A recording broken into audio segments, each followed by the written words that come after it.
오늘 저녁에 주신 하나님의 말씀은 시편 119편 41절에서 48절 말씀 우리 한 절씩 교독하도록 하겠습니다. 구약성경 891면입니다.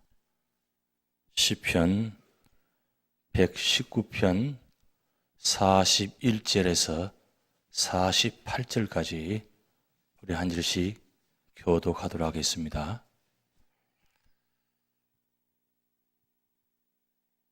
중앙을 펴면 딱 시편이 나옵니다. 한 절씩 교독하겠습니다. 41절부터입니다. 여호와여, 주의 말씀대로 주의 인자하심과 주의 구원을 내게 임하게 하소서. 그리하시면 내가 나를 비방하는 자들에게 대답할 말이 있사오리니 내가 주의 말씀을 의지하매니이다. 진리의 말씀이 내 입에서 조금도 떠나지 말게 하소서. 내가 주의 규례를 바랐음이니이다. 내가 주의 율법을 항상 지키리이다. 영원히 지키리이다. 내가 주의 법도들을 구하였사오니 자유롭게 걸어갈 것이오며 또 왕들 앞에서 주의 교훈들을 말할 때에 수치를 당하지 아니하겠사오며 내가 사랑하는 주의 계명들을 스스로 즐거워하며 또 내가 사랑하는 주의 계명 형제들을 향하여 내 손을 들고 주의 율례들을 작은 소리로 엎소리리이다. 아멘. 오늘 이 말씀 가운데 여러분 말씀이 우리를 인도하는 그런 축복일 줄 믿습니다.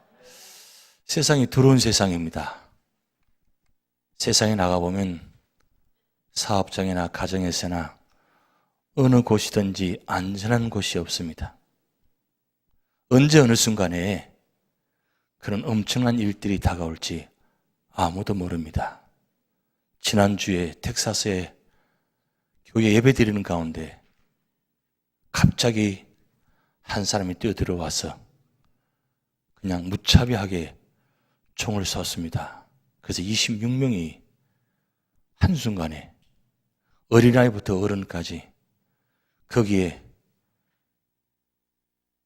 임시로 오셔서 강사로 설교하러 오신 목사님까지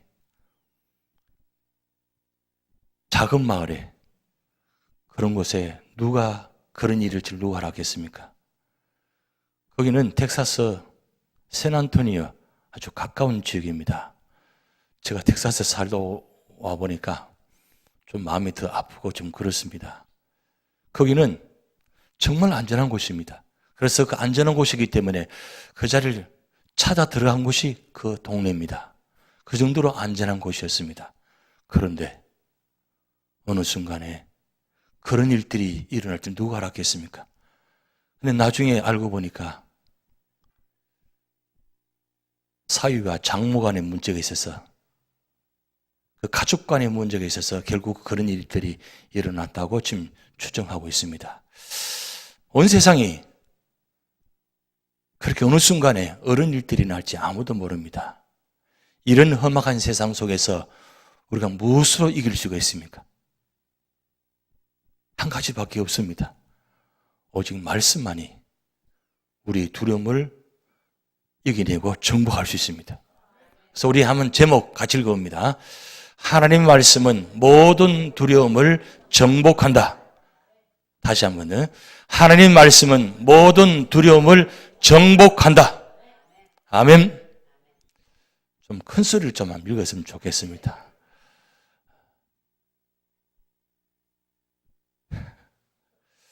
오늘 제가 말씀 준비하면서 오후에 이 말씀을 어떻게나 많이 주시는지 저에게 하나님께서 정신없이 받아 적어가지고 지금 올려드리는데 오늘 여러분 제가 드리는 말씀들을 다 적으시기 바랍니다. 굉장히 중요한 우리의 신앙생활 하는데 가장 중요한 원리들을 연결해서 구약과 신약을 연결해서 말씀을 주시는데 여러분 꼭 그것 적으셔가지고 우리 신앙생활에 여러분 꼭 도움이 되시면 좋겠습니다. 결국 말씀만이 승리하는 겁니다. 오늘 몇 번째라고 했습니까? 6번째가 와우라는 단어예요. 한번 와우 해보겠습니다. 와우. 와우 하지 마시고 와우. 예. 여섯 번째 단어인 와우 단어를 통해 가지고 지금 41절부터 48절까지 한 절씩 다 연결해 가지고 와우 해서 시작됩니다. 그런데 오늘 41절부터 48절까지 보면 다 연결되는 말씀이 마찬가지로 주의 말씀, 진리의 말씀, 주의 율법, 주의 법도, 주의 교훈, 주의 계명, 주의 계명 이렇게 연결돼서 8절이 나옵니다. 그런데 오늘 제가 41절에 여호와여 주의 말씀대로 이 말씀대로 말씀 묵상할 가운데 제게 주신 말씀입니다. 첫째, 말씀이 우리에게 어떤 말씀을 주시냐 하면 에베소서 1장 4절에서 5절 말씀 우리 천천히 합독하시겠습니다. 곧 창세전에 그리스도 안에서 우리를 택하사 우리로 사랑 안에서 그 앞에 거룩하고 흠이 없게 하시려고 5절 그 기쁘신 뜻대로 우리를 예정하사 예수 그리스도로 말미암아 자기의 아들들이 되게 하셨으니 아멘. 자, 하나님께서 우리를 창세전에 택하셨다 그랬어요. 왜 택하셨느냐? 5절 말씀에 그리스도를 통해서 우리를 아들들이 되게 하시려고. 하나님이 창세전에 우리를 선택하신 이유가 우리를 아들로 삼으시려고 선택하셨다 그랬어요. 믿으십니까? 이 창세기와 연결된 말씀인데 에베소 4장 1장 4절 5절 말씀이 시작입니다. 창세전에 시작된 놀라운 구원의 역사가 시작되는데 시편 2장 7절, 시편 2편 7절 말씀 보면 우리 천천히 있습니다. 내가 여호와의 명령을 전하노라. 여호와께서 내게 이르시되 너는 내 아들이라. 오늘 내가 너를 낳았도다. 할렐루야. 너는 내 아들이라. 오늘 내가 너를 낳았도다 그랬어요. 이미 창세전에 아들로 삼으시는데 우리를 구원받는 그 순간이 그 시간이 우리가 아들로 태어난 시간입니다. 그래서 어떤 분들은 내가 태어난 날보다도 내가 구원받은 날, 그날을 더 기뻐하고 기념으로 지킨 분들이 많습니다. 그런데 내가 언제 구원받은지 기억이 안 나잖아요. 누가 물으신다면 대답하신다요? 기억이 안 나실 거예요. 그런데 내가 세례받은 날은 기억하실 겁니다. 내가 언제 세례받았는지. 그래서 교회에서는 세례받은 것을 기억하기 쉽게 부활절, 성탄절에 주로 시행합니다. 그런데 그게 몇 월 며칠인지 기억이 안 나잖아요. 그러면 기억하지 못하면 구원받지 못한 거예요? 아닙니다. 우리가 기억하지 못하지만 분명한 사실은 내가 예수 그리스도를 구주로 영접하고 고백하고 믿고 말씀 안에서 신앙생활을 하고 있다는 것. 무엇보다 지금 예수님의 이름으로 구주로 영접하면서 기도하고 고백하고 있다는 것. 그거 하나만 하더라도 우리는 이미 뭐요? 하나님의 아들들이 되셨습니다. 그게 바로 시편 2편 7절 말씀이에요. 자, 그 다음 로마서 8장 30절 우리 같이 있습니다. 또 미리 정하신 그들을 또한 부르시고 부르신 그들을 또한 의롭다 하시고 의롭다 하신 그들을 또한 영화롭게 하셨느니라. 아멘입니까? 에베소서 1장 4절 5절과 로마서 8장 30절은 연결되는 말씀입니다. 여러분, 제가 제자 훈련 시간에 말씀을 연결식에서 이 부분 꼭 적으시라고 말씀드렸는데 적으신 분들은 아실 겁니다. 근데 중요한 건 우리를 미리 정하셨다 그랬어요. 예정하셨다. 그리고 우리를 부르셨다 그랬어요. 부르시는데 우리는 죄인인데 하나님 이미 우리를 의롭다고 인정하셨습니다. 의롭다고 인정하시고 그 다음 또한 우리를 영화롭게 하셨다 그랬어요. 이건 다 과거형으로 다 끝났습니다. 영화롭게 할 것이다가 아니고 영화롭게 하셨느니라 끝났어요. 이 영화는 뭐냐면 천국 들어간 단계입니다. 천국에 들어가 있는 단계입니다. 그러니까 창세전에 이미 우리를 선택하셔서 예정하시고 부르셔서 우리를 의롭다 하시고 그리고 우리를 영화로운 단계까지 이미 과거형으로 끝나버렸어요. 이미 우리가 예수 믿기 전에 태어나기 전에 이미 선포하셨습니다. 근데 이 선포된 말씀이 적용이 되려면 내 것이 되려면 내가 아들이 되려면 이 사실을 믿어야 돼요. 믿고 그리고 영접하셔야 됩니다. 그러면 그 영접하는 순간에 이 말씀이 나의 말씀이 되는 겁니다. 나에게 주시는 해당되는 말씀이 되는 겁니다. 그러고 난 다음에 이사야 49장 15절에서 16절 말씀, 아주 중요한 말씀이 기록되어 있습니다. 우리 천천히 같이 있습니다. 여인이 어찌 그 젖먹는 자식을 잊겠으며 자기 태에서 난 아들을 긍휼히 여기지 않겠느냐. 그들은 혹시 잊을지라도 나는 너를 잊지 아니할 것이라. 자, 16절 말씀. 내가 너를 내 손바닥에 새겼고 너의 성벽이 항상 내 앞에 있나니. 세상에 이런 말씀이 있다니요. 하나님께서 우리를 뭐요? 절대 잊어버리지 아니하시는 그랬어요. 근데 그들은 혹시 잊을지라도 누구냐? 나를 낳아준 부모도 잊을 수 있지만 어떻게 잊겠습니까? 잊을 수 없죠. 나를 낳아준 부모님이 나를 어떻게 잊겠어요? 비유적인 표현입니다. 근데 하나님은 우리를 잊으시지 않으려고, 잊지 않으시려고 어떻게 해요? 하나님의 손바닥에 누구 이름을요? 나의 이름을 새겨놓았다 그랬어요. 이건 비유적인 표현입니다. 하나님 손바닥에 어떻게 새기게 하시겠어요? 새기지 않으시더라도 뭐 다 기억하시는 분인데 그 정도로 우리에게 이와 같이 우리를 기억하시고 우리를 이만큼 조명하신다는 뜻이에요. 그러니까 이사야 49장 15절 16절 이 말씀 붙잡아도 우리는 행복한 거예요. 두려울 수가 없는 겁니다. 왜? 세상에 나를 다 잊어버린다 할지라도, 심지어 내 부모가 나를 잊는다 할지라도 하나님은 나를 잊지 않으신다. 어느 정도까지? 손바닥에 새겨서 잊지 않으신다. 이 말씀 믿는 분만 우리가 축복받는 분들입니다. 자, 그리고 거기서 끝나지 아니하시고 이사야 43장 1절 말씀 우리 천천히 있습니다. 야곱아, 너를 창조하신 여호와께서 지금 말씀하시느니라. 이스라엘아, 너를 지으신 이가 말씀하시느니라. 너는 두려워하지 말라. 내가 너를 구속하였고 내가 너를 지명하여 불렀나니 너는 내 것이라. 오늘 찬양 시간에 우린 찬양 불렀죠. 너는 내 것이라. 이 말씀을 알고 우리가 묵상하면서 찬양 불렀다면 그냥 부를 수 없겠죠. 그런데 중요한 건 하나님이 나를 내 것이라고 말씀하셨어요. 세상에 누구도 나를 내 것이라고 말씀하지 않는데 하나님이 나를 너는 내 거야. 너는 내 거야. 너는 내 거라니까? 이게 얼마나 놀라운 축복이에요. 누구도 인정해 주지 않습니다. 알아주지 않습니다. 외롭습니다. 힘듭니다. 그것이 이민자의 삶입니다. 아무도 알아주지 않으니까 그래도 한 분이나 붙잡아서 좀 이야기하려고 해보잖아요. 그런 나를 다 회피하잖아요. 멀리하잖아요.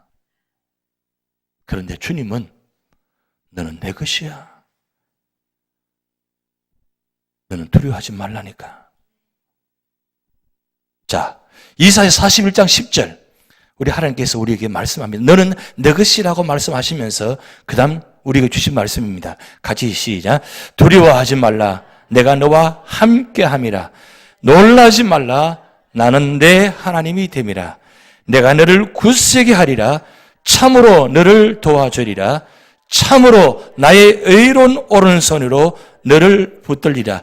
하나님이 우리를 얼마나 사랑하시고 얼마나 우리 마음을 아시면서 이렇게 말씀하셔도 우리가 여전히 두려워하고 놀라고 우리를 의지하지 못하는 그런 마음이 있는 거 아시니까 참으로 나의 오른손을 너를 붙잡아 주리라.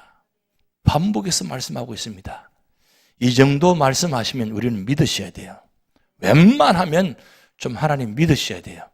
그런데 우리는 여전히 하나님 믿지 못하고 있잖아요. 그래서 이사야 46장 3절 4절에 또 하나님께서 더 말씀합니다. 같이 있습니다. 야곱의 집이여 이스라엘 집에 남은 모든 자여 내게 들을지어다. 배에서 태어남으로부터 내게 안겼고 태에서 남으로부터 내게 업힌 너희여. 4절 너희가 노년에 이르기까지 내가 그리하겠고 백발이 되기까지 내가 너희를 품을 것이라. 내가 지어선적 내가 업을 것이요 내가 품고 구하여 내리라. 아멘.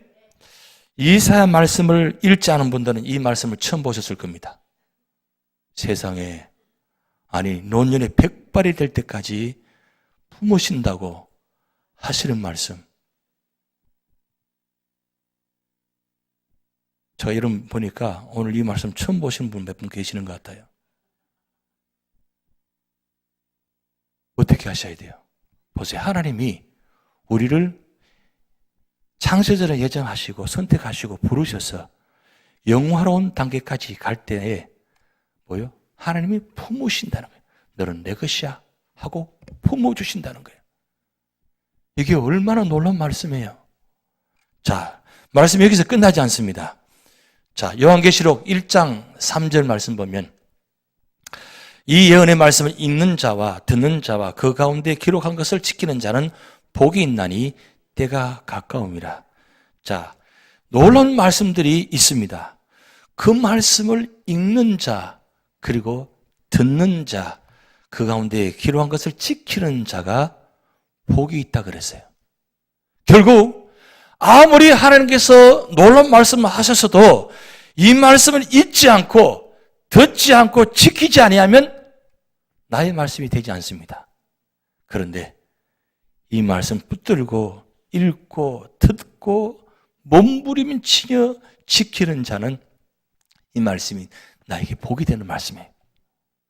그런데 이 요한계시록 1장 3절과 연결되는 본문이 있습니다. 그것이 바로 신명기 28장입니다. 한번 신명기 28장 같이 찾아보시겠습니다. 신명기 28장. 신명기 28장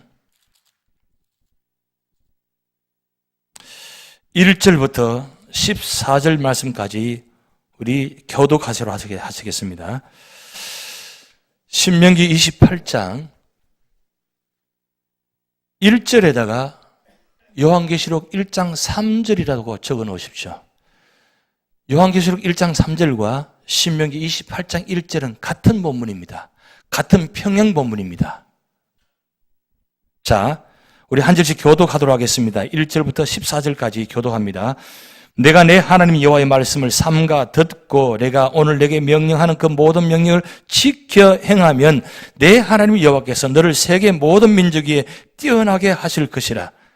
내가 내 하나님 여호와의 말씀을 청종하면 이 모든 복이 내게 임하며 내게 이르느니 성읍에서도 복을 받고 들에서도 복을 받을 것이며 내 몸의 자녀와 내 토지의 소산과 내 짐승의 새끼와 소와 양의 새끼가 복을 받을 것이며 내 광주리와 떡반죽 그릇이 복을 받을 것이며 내가 들어와도 복을 받고 나가도 복을 받을 것이니라. 여호와께서 너를 대적하기 위해 일어난 적군들을 내 앞에서 패하게 하시리라. 그들이 한 길로 너를 치러 들어왔으나 내 앞에서 7길로 도망하리라. 여호와께서 명령하사 내 창고와 내 손으로 하는 모든 일에 복을 내리시고 내 하나님 여호와께서 내게 주시는 땅에서 내게 복을 주실 것이며 여호와께서 내게 명사하신 대로 너를 세워 자기의 성민이 되게 하시리니 이는 내가 내 하나님 여호와의 명령을 지켜 그 길로 행할 것임이니라. 땅의 모든 백성이 여호와의 이름이 너를 위하여 불리는 것을 보고 너를 두려워하리라. 여호와께서 내게 주리라고 내 조상들에게 맹세하신 땅에서 내게 복을 주사 내 몸의 소생과 가축의 새끼와 토지의 소산을 많게 하시며 여호와께서 너를 위하여 하늘의 아름다운 복을 여시사 내 땅의 때를 따라 비를 내리시고 내 손으로 하는 모든 일에 복을 주시리니 내가 많은 민족에게 꾸줄지라도 너는 꾸지 아니할 것이요 여호와께서 너를 머리가 되게 하여 꼬리가 되지 않게 하시며 위에만 있고 아래에 있지 않게 하시리니 오직 너는 내가 오늘 내게 명령하는 내 하나님 여호와의 명령을 듣고 지켜 행하며 내가 오늘 너에게 명령하는 그 말씀을 떠나 좌로나 우로나 치추지 아니하고 다른 신을 따라 섬기지 아니하면 이와 같으리라. 아멘. 자, 제가 첫 말씀드린 그 말씀과 오늘 신명기 28장 1절 14절 말씀까지 다 적어졌습니까? 그런데 순서가 중요합니다. 순서를 바꾸시면 안 돼요. 요 순서대로 그대로 읽어 내려가셔야 되고, 그리고 이 말씀을 묵상하셔야 됩니다. 왜냐하면 창세부터 시작해가지고 그리고 현재까지 주시는 축복을 지금 말씀하고 있기 때문입니다. 저는 오늘 그 오후 시간에 이 말씀대로 이 말씀 묵상하면서 주시는 그 말씀에 제가 압도당해가지고 숨을 쉬지 못할 정도로 그 정도의 어떤 놀라운 은혜를 체험했어요. 근데 구약과 신약을 연결시켜서 구슬კვ에서 깨워주시는데 제가 얼마나 감사한지 모릅니다.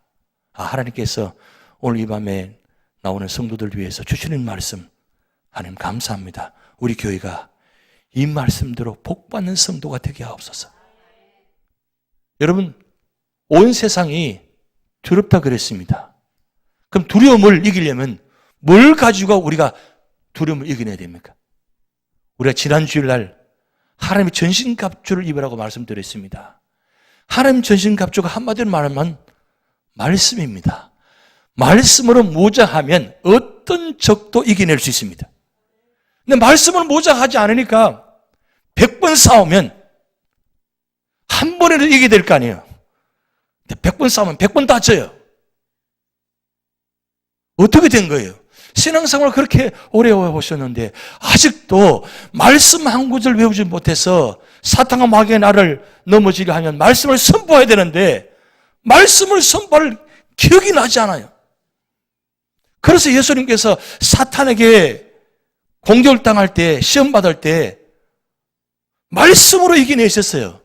근데 놀라운 사실은 사탄도 말씀을 찾아내가지고 그것도 시편에 아주 구석에 있는 말씀 찾아내가지고 그 말씀을 던집니다. 그렇게 할 때 어떻게 말씀하셨습니까? 주 너희 하나님을 시험치 말라고. 여러분, 결국 말씀만이 승리합니다. 오늘 아침에 제가 트럼프 대통령이 한국 가서 국회에서 연설하는 걸 제가 잠시 보았어요. 그런데 트럼프 대통령이 뭐라고 한 줄 아십니까? 나를 시험하지 말라고. 와, 놀랐어요.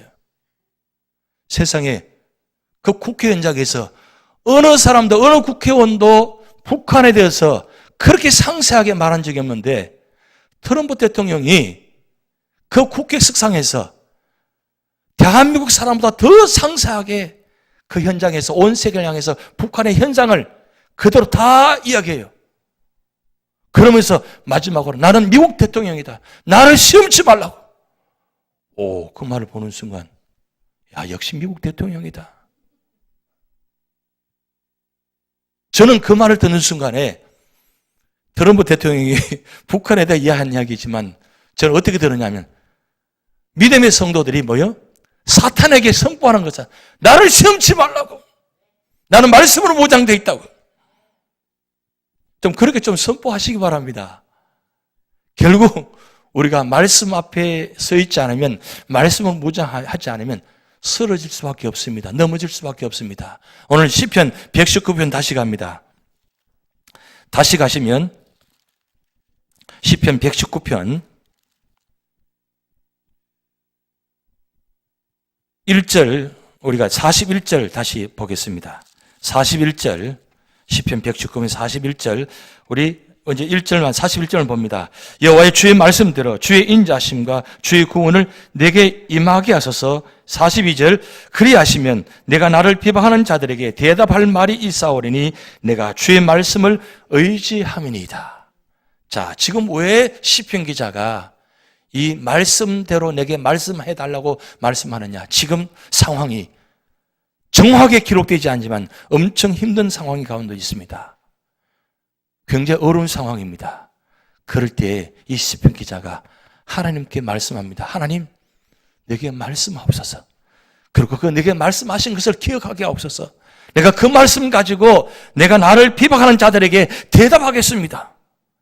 나를 비방하는 자들에게 세상 방법보다 똑같이 비방하는 것이 아니라 세상은 나를 넘어지게 만들고 비판하고 비난합니다. 그럼 나도 똑같이 비판하고 비난하는 것이 아니고 오히려 나는 말씀을 가지고 나를 비난하는 사람들에게 선포한다는 거예요. 이게 굉장히 중요한 모습입니다. 우리 믿음의 사람들은 세상이 나를 비판하고 비난하다 할지라도 우리는 말씀으로 물리치셔야 돼요.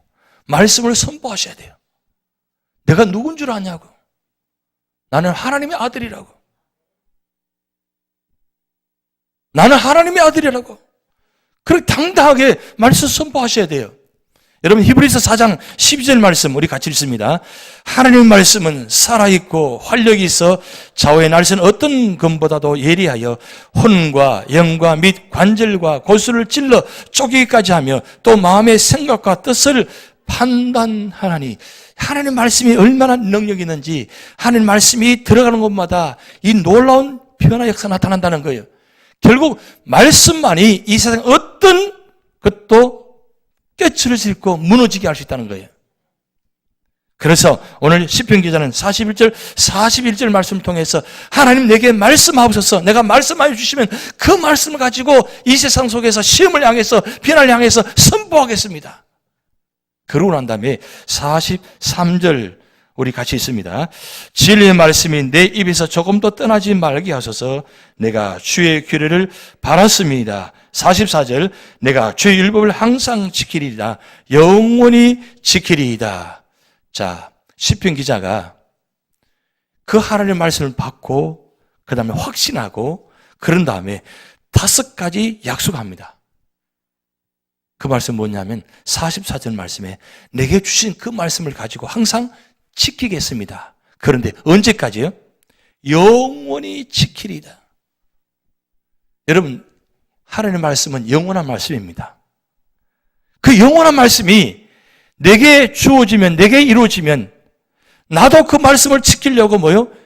끝까지 약속을 하셔야 돼요. 그래서 시편 기자는 하나님의 말씀을 내가 항상 지키는데 언제까지 지키느냐? 영원까지 지키겠습니다. 왜요? 그 말씀이 나를 살리기 때문입니다. 그 말씀만이 나를 변화시키기 때문입니다. 그 말씀만이 나를 두려움에서 걱정과 염려, 근심에서 벗어나게 할 수 있다는 거예요. 말씀이 아니고는 내가 도저히 살아갈 수가 없어요. 여러분 시시각각으로 다가오는 그 어려운 힘든 모습들, 가정의 사업장의 자녀의 문제로 이게 엄청난 일들이 내게 다가오잖아요. 그 엄청난 일들을 내가 어떻게 이겨낼 수 있습니까? 결국 말씀만이 나를 이기게 만드시고 말씀이 그 문제를 해결해 주셔야만 이길 수 있다는 거예요. 나는 그 문제를 해결할 수 없어요. 그런데 말씀이 그 문제의 시험의 자리에 역사하면 말씀이 그 문제를 해결하시는 거예요. 그래서 우리가 할 일은 뭐냐? 그 말씀의 자리에 있다는 게 중요합니다. 그리고 시편기의 두 번째 45절 말씀 보면 내가 주의 법도들을 구하여 싸우니 자유롭게 걸어갈 것이오며 무슨 뜻이냐면 어떤 상황에서도 말씀 안에서 걸어갈 것입니다. 여러분 이거 굉장히 중요한 자리입니다. 어떤 상황 안에서도 말씀 안에서 걸어간다. 말씀과 함께 걸어갑니다. 하나님의 전신갑주 6가지 중에 복음의 신이 있습니다. 그게 복음의 신, 바로 말씀의 신입니다. 우리가 걸어가는 자리마다 뭐요? 말씀이 같이 함께 걸어가는 거예요. 그 말씀이 함께 걸어가면 그게 무슨 복음의 신이냐? 평화의 복음의 신이라고 그랬어요. 기억나십니까? 평화의 복음의 신. 내가 가는 자리마다 내 힘으로 평화가 이루어지는 것이 아니라 샬롬이 이루어지는 것이 아니라 에이레네가 이루어지는 것이 아니라 말씀이 내가 가는 걸음 위에 함께하니까 말씀이 그 속에 역사하니까 그 걸어가는 자리가 평화로 바꿔지는 거예요. 그게 바로 말씀의 역사입니다. 말씀을 떠나면요 내가 가는 발자국마다 언제나 문제가 일어납니다. 시험이 나타납니다. 그런데 말씀이 함께 가니까 그 길이 열리기 시작하는 거예요. 여러분 홍해를 가르러서 건너갈 때와 요단강을 멈추어서 건너갈 때는 차이점이 있습니다. 홍해를 건너갈 때는 그들의 신앙이 없었기 때문에 하나님은 일방적으로 홍해를 갈라놓고 건너게 하셨습니다. 그런데 요단강을 건너갈 때는 말씀을 체험한 사람들이기 때문에 발을 내밀고 디디는 순간에 요단강이 멈췄다 그랬습니다. 여기서 굉장히 중요한 장면입니다. 그냥 갈라놓고 건너가기도 할 수 있습니다. 근데 하나님은 그렇게 하지 않았습니다. 이제는 내가 내 발을 내밀고 그 가는 자리에 물러나도록 그 요단강 물이 멈춰설 수 있도록 내 발이 가는 곳에 평화가 이루어지도록 문제가 이루는 것이 아니라 평화가 이루어지도록 하나님께서 발을 내밀게 만드셨습니다. 그 발이 무슨 발입니까? 평화의 복음의 신발입니다. 그게 누구입니까? 바로 제사장들 언약궤를 메고 갔잖아요. 말씀과 함께 걸어갔잖아요. 우리에게 하나님께서 66권의 말씀을 주셨습니다. 이 말씀이 우리에게는 우리의 생명의 말씀입니다. 그런데 주신 것을 이제는 우리가 할 일은 이 말씀이 내 안에 들어와 계셔야 돼요. 내 머리에, 내 마음에 들어와 계셔야 돼요. 들어와 계셔서 내가 가는 자리마다 말씀이 함께 가셔야 돼요. 성경책을 들어야만 가는 것이 아니라 성경책을 들지 않고도 이제는 말씀이 내 안에서 계셔서 그 말씀이 살아 움직이지 역사할 수 있도록 만드셔야 돼요. 그러려면 어떻게 해야 됩니까? 말씀을 암송하셔야 돼요. 말씀을 암송하셔야 돼요. 한 말씀 붙들고 한 몸부림쳐 보시기 바랍니다. 하루에 한 구절 말씀. 왜 시편 기자가 시편 119편의 1절부터 176절까지 그 한 절 한 절마다 주의 말씀, 주의 율례, 주의 계명 왜 반복해서 하는 것입니까? 결국 말씀만이 우리를 살리는 길밖에 없다는 거예요. 그렇게 목이 트더라 외쳐도 우리는 말씀을 잊지 않잖아요. 말씀을 묵상하지 않잖아요. 말씀이 내 안에 있지 않잖아요. 우리가 살 길은 말씀밖에 없습니다. 말씀이 나를 이끌어가게 만드셔야 돼요. 내가 세상의 지식과 경험 가지고 세상을 가는 것이 아니고 말씀이 나를 세상을 가운데서 이끌어가시도록 하셔야 됩니다. 주님께서 나를 이끌어가시도록. 그래서 나는 하나님 따라가는 거예요. 주와 같이 길 가는 것 즐거운 일 아닌가? 여러분, 주님과 함께 걸어간다는 뜻이 무슨 뜻입니까? 말씀과 함께 걸어간다는 뜻이에요. 그래서 오늘 시편 기자가 45절에 주의 법도들 구하여서니 자유롭게 걸어갈 것이며. 여러분, 내가 하는 길이 자유롭습니까? 행복합니까? 기쁩니까? 감사가 넘칩니까? 이 감사의 달이에요. 감사의 달에 우리가 발걸음 가는 것마다 하나님 감사합니다, 찬양합니다, 기쁩니다. 그렇게 걸어다니고 계세요? 아니면 세상에 무거운 짐은 다 지고 가는 것처럼 혼자 폼 잡고 그렇게 얼굴 내친자 그리면서 걸어가고 계시는지 어떤 모습이에요? 오늘 시편 기자 보세요. 말씀 안에 있으니까 내가 자유롭게 걸어가겠습니다. 그 말씀 안에 주시는 그 행복, 감사, 찬양, 그리고 여유, 풍성함. 사도 바울이 로마 감옥에 있으면서 어떻게 그렇게 에빌골빌 그렇게 네 권을 기록할 수 있나요? 로마 감옥의 자리에 언제 죽을지 모르는 그 상황에 그 자리에 있으면서도 사도 바울은 그 고난의 자리가 감옥의 문제가 아니에요. 오히려 그 감옥에 있으면서 더 자유함이 있고 기쁨이 있어요. 그래서 기쁨, 감사, 풍성함 이런 단어들이 계속 반복해서 써져 있습니다. 어떻게 그럴 수 있나요? 말씀 안에 자유함이 있기 때문입니다. 여러분, 말씀 속에 들어가면 자유함이 있습니다. 풍성함이 있습니다. 은혜가 있습니다. 기쁨이 있습니다. 감사가 있습니다. 그래야 시편 기자는 내가 법들을 구하는 이유가 바로 여기 있다는 거예요. 그리고 세 번째는 46절 말씀입니다. 또 왕들 앞에서 주의 교훈들을 말할 때 수치를 당하지 아니하게 싸우며, 세 번째, 어떤 상황에서도 공개적으로 말하겠다. 심지어 왕 앞에 자리에 있다 할지라도 내가 담대하게 내가 말씀을 선포하겠다, 그 뜻이에요. 그러니까 말씀에 가는 자리는 앞에 막힘이 없다는 거예요. 왜요? 말씀이 능력이 있기 때문입니다. 말씀이 능력이 있기 때문에 그 말씀을 어떤 자리에도 선포하겠습니다. 제가 전에 한번 우리 교회에 한번 가서 전도해야 되겠습니다. 저 H마트, 한양마트 앞에서 가서 전도해야 되겠습니다 하니까, 아이고 목사님 저는요 못해요. 부끄러워서 어떻게 해요? 아직도 부끄럽습니까? 예수 믿는 것이 부끄러워요? 전도하시는 게 부끄럽습니까? 선교하시는 게 부끄러우세요? 교회 오는 것이 부끄러우세요? 그래서 성경책을 꼭 숨겨서 돌아오시는 거예요? 아니잖아요. 옛날에는요, 전부 다 폼 딱 잡고 보기만 하면 저 교회 가네? 표가 났어요. 근데 요즘 교회 가는지 어디가 좀 구분이 잘 안 가요. 왜 자꾸 숨기는 거예요? 왜 당당하지 못하는 거예요? 말씀이 내 안에 있지 않기 때문입니다. 말씀이 내 안에 살아 움직이고 역사하면 당당해집니다. 그 교만한 것이 아니라 자신감 있는 거예요. 어떤 역경과 고난이 다가온다 할지라도 당당하게 맞설 수 있는 거예요. 그래서 오늘 시편 기자는 주의 왕들 앞에서 이 교훈들을 선포하겠습니다. 수치를 당하지 않겠습니다. 이게 얼마나 대단한 선포입니까? 말씀이 우리를 그렇게 만들어준다는 거예요. 나는 그렇게 할 수 없지만, 내 생각은 그렇게 할 수 없지만 말씀이 내 안에서 역사하면 세상 어느 곳에 가든지 당당하게 할 수 있다는 겁니다. 그래서 히브리서 11장 믿음장입니다. 믿음에 사는 사람들 16명 이름이 기록되어 있습니다. 그러면서 38절의 말씀 보면 세상이 감당치 못하는 사람이라 그랬습니다. 이런 사람은 세상에 감당치 못하는 사람들이다. 왜 세상이 감당치 못해요? 하나님이 함께하는 사람들이니까, 믿음을 갖고 나가니까, 말씀 붙들고 나가니까 세상이 그들을 이겨내지 못하는 거예요.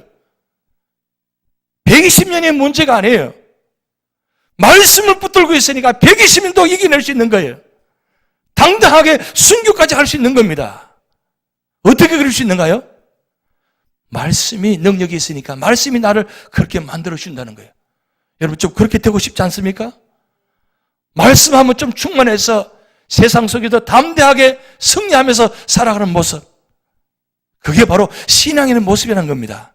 네 번째 말씀입니다. 47절 말씀 보면 내가 사랑하는 주의 계명들을 스스로 즐거워하며. 여러분 말씀 안에 있으면 즐겁습니다. 제가 말씀드렸지 않습니까? 말씀 안에 있으면, 말씀을 받으면, 말씀이 생각나면 그것이 가장 행복하고 기쁨의 순간이라고. 시편 기자는 내가 사랑하는 주의 계명들을 스스로 즐거워한다 그랬어요. 여러분 이 말씀은 내가 스스로 즐거워하는 것이 아니라 말씀이 나를 기쁘게 해준다는 뜻이에요. 말씀이 나를 기쁘게 해줘요. 지금 삶의 자리에 문제가 있습니다. 고난이 있습니다. 아픔이 있습니다. 그래서 그것만 생각하면 고통스럽습니다. 그런데 말씀이 나를 조명해주고 말씀이 나의 고난의 문제를 해석해 주니까 거기에 감사하지 못했는데, 불평할 수밖에 없었는데 하나님 감사합니다. 하나님 찬양합니다. 나도 모르게 입술이 열려서 찬양할 수 있는 거예요. 그게 바로 말씀의 힘입니다.